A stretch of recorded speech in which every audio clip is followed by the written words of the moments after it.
안녕하세요 여러분, 성공합시다. 오늘은 이제 유다서 마지막 부분을 공부할 건데요. 어제 본문하고 이어지는 이야기예요. 자, 어제 본문에서는 이미 멸망의 판결을 받은 사람들에 대한 내용이었어요. 그들은 하나님을 신뢰하지 않고 도덕적으로 타락한 인생을 살면서 무엇보다 예수가 그리스도임을 부인하는 사람들이었죠. 그들에게 반드시 심판이 임할 것이라는 것을 구약에서부터 계속 말해왔다는 거죠. 그러면서 하나님을 신뢰하지 않아서 결국은 심판에 이른 세 가지 예증을 드는데요. 첫 번째는 출애굽한 이스라엘 백성들이에요. 두 번째는 정해진 거처를 떠난 천사들, 그리고 세 번째는 소돔과 고모라의 주민들이죠. 또한 하나님이 부여하신 권위를 인정하지 않는 것에 대해서도 심판하신다는 것을 말했어요. 자, 이런 사람들에 대한 심판 예언이 이어지는데요. 이번에는 에녹의 예를 드는데요. 14절 아담의 7대 손 에녹이 이 사람들에 대하여도 예언하여 이르되 보라, 주께서 그 수만의 거룩한 자와 함께 임하셨나니 이는 무사람을 심판하사 모든 경건하지 않는 자가 경건하지 않게 행한 모든 경건하지 않는 일과 또 경건하지 않는 죄인들이 주를 거슬러 한 모든 완악한 말로 말미암아 그들을 정죄하려 하심이라 하였느니라. 이 사람들은 원망하는 자며 불만을 토하는 자며 그 정욕대로 행하는 자라. 그 입으로 자랑하는 말을 하며 이익을 위하여 아첨하느니라. 자, 이 내용은요, 유대 문학인 에녹 1서에 있는 예언을 인용한 것이에요. 자, 그 심판받을 사람들의 특징이 뭐냐면은 불만에 쌓여서 항상 불평하고 자기 욕심대로 살며 입으로는 허풍을 떨다 가도 자기 이익을 챙기기 위해서는 아첨하는 사람들이래요. 이런 사람들에 대한 심판을 이미 창세기에 나오는 아담의 7대 손 에녹이 예언했다는 거죠. 자, 17절 사랑하는 자들아 너희는 우리 주 예수 그리스도의 사도들이 미리 한 말을 기억하라. 그들이 너희에게 말하기를 마지막 때에 자기의 경건하지 않은 정욕대로 행하며 조롱하는 자들이 있으리라 하였나니 이 사람들은 분뇨를 일으키는 자며 육에 속한 자며 성령이 없는 자니라. 앞에서 언급한 불효의 사람들이 유혹하고 위협하는 시대에 지금 이 수신자들은 살고 있어요. 이 수신자들은 믿음으로 사는 사람들이죠. 그들에게 사도들이 이미 예고한 말들을 기억하래요. 사도들이 이미 예고한 말은 마지막 때에 성도들을 조롱하는 사람들이 나타나서 욕정대로 살 것이라는 것을 말했죠. 예고한 말 그대로 그들이 일어났다는 거예요. 하나도 이상한 일이 아니라는 거죠. 이 사람들은 분열을 일으키는 사람들이며 성령이 아닌 본능으로 사는 사람들이래요. 그러니까 이들에게 휘둘릴 일이 아니라는 거죠. 그래서 어떻게 해야 하나? 20절 사랑하는 자들아 너희는 너희의 지극히 거룩한 믿음 위에 자신을 세우며 성령으로 기도하며 하나님의 사랑 안에서 자신을 지키며 영생에 이르도록 우리 주 예수 그리스도의 긍휼을 기다리라. 자, 아주 심플하게는요, 미혹하는 사람들로부터 자기를 지켜내래요. 그러면서 방법을 얘기해주고 있는데 믿음을 집터로 삼고 그 위에 자기를 집을 짓듯이 건축을 하래요. 그리고 성령으로 기도하래요. 또 하나님의 사랑 안에 머무면서 자기를 지키고 영생으로 인도하는 그리스도의 자비, 은혜, 긍휼을 기다리래요. 늘 듣는 얘기지만 사실 이거는 너무나 이상적인 인생이에요. 믿음의 터 위에 인생을 건축한다는 것은 정말 아름다운 이야기죠. 이 말은 우리가 성경적인 가치관을 가지고 그 말씀대로 살려고 한다는 뜻이기도 해요.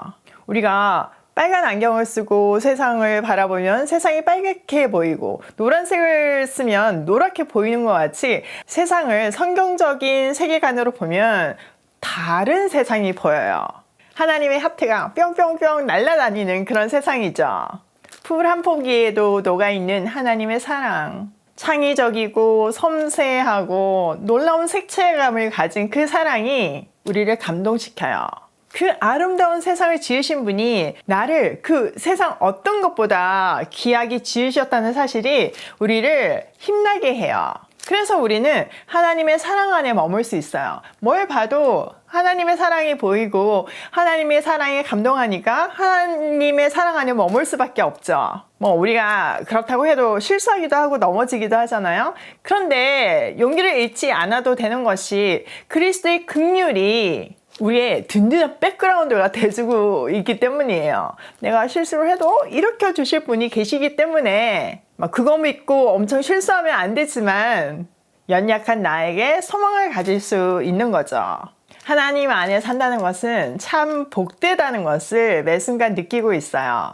특히 저는 요즘 이제 전원주택으로 이사를 오다 보니까 봄이 새롭게 느껴지거든요. 정말 언 땅에서 새싹들이 솟는 것을 보면서 이게 전율이 일어나요. 이 아름다운 것을 지으신 하나님께서 나를 사랑한다는 사실이, 나를 위해서 이 아름다운 것들을 지으셨다는 사실이 정말 놀라워요. 자, 22절. 어떤 의심하는 자들을 긍휼히 여기라. 또 어떤 자를 불에서 끌어내어 구원하라. 또 어떤 자를 그 육체도 더럽힌 옷까지도 미워하되 두려움으로 긍휼히 여기라. 자, 확고한 믿음이 없어서 의심하고 있는 사람들을 긍휼히 여기래요. 또 어떤 부류에 대해서는 불에 지금 들어가고 있으면 끌어내래요. 또 어떤 사람들에 대해서는 이미 완전히 이단의 핵심이 된 그런 사람들이겠죠. 그런 사람들은 두려운 마음으로 동정을 하되 그들이 하고 있는 하나님을 대적하는 그 모든 행위들은 미워하라고 권면하고 있어요. 자, 24절. 능히 너희를 보호하사 거침이 없게 하시고 너희로 그 영광 앞에 흠이 없이 기쁨으로 서게 하시리.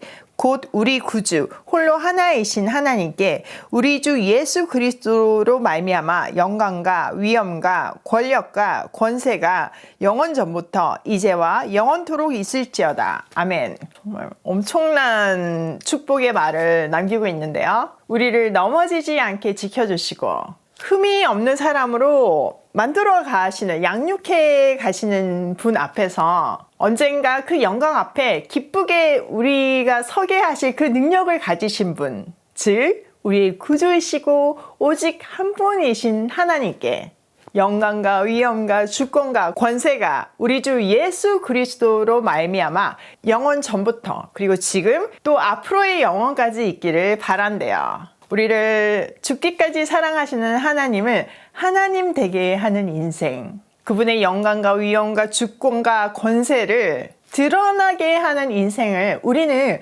그리스도 예수의 긍휼로 말미암아서 살 수 있는 거예요.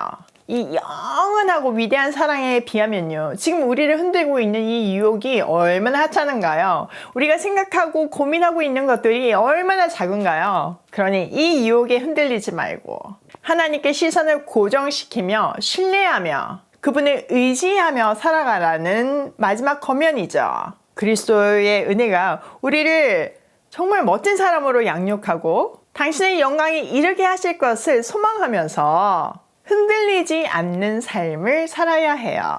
자, 이렇게 유다서가 끝났는데요. 오늘 내용을 우리 삶에 한번 적용을 해보면, 첫 번째, 믿음으로 자기를 지키라. 자, 믿음의 터 위에 나의 인생의 집을 짓고 하나님의 사랑 안에서 살아가는 것은요, 고행이 아니라 행복이에요. 크리스찬의 특권이고요. 하나님의 뜻에 따라 산다는 것은 물론 고난이 따르죠. 고난이 심하게 따를 때도 있어요. 그런데 그 말할 수 없는 깊은 행복이 그 고난 가운데서도 있잖아요. 그게 크리스찬의 특권이라는 거예요. 두 번째, 하나님께 시선을 고정시키고 신뢰하라. 여러분, 우리의 삶은요, 보장되어 있어요. 은행에 돈만 저축돼 있어도 든든해야 하는 게 우리 인생이잖아요. 근데 그 정도가 아니에요. 하늘 기업을 상속받을 사람이고 하나님의 자녀가 되는 사람들이에요. 그러니까 그 가치를 계속 고정해서 보면서 그게 나한테 주어졌다는 것을 신뢰하면서 우리는 살아야 해요. 그럼 삶이 달라질 수밖에 없죠. 세 번째, 그리스도의 은혜가 나를 양육함에 소망을 두라. 그래, 하나님의 자녀인가 알겠고 하늘 기업을 받는 거 알겠는데 나를 보면 너무 한심할 때가 있잖아요. 나 같은 사람이 뭘 어떻게 이런 생각을 할 때가 있잖아요. 그런데 그냥 이 모습 그대로가 아니라 우리가 이 모습 그대로 십자가 앞에 엎드릴 때 그리스도는 사랑으로 우리를 양육해서 그 영광에 이르게 하세요. 그러니까 나의 몸남 때문에 흔들리지 말고 그리스도께 소망을 가지고 고고싱 해야 해요. 오늘도 믿음을 지키며 그리스도의 은혜 가운데서 하나님의 사랑을 충만하게 누리며 고고싱 해요.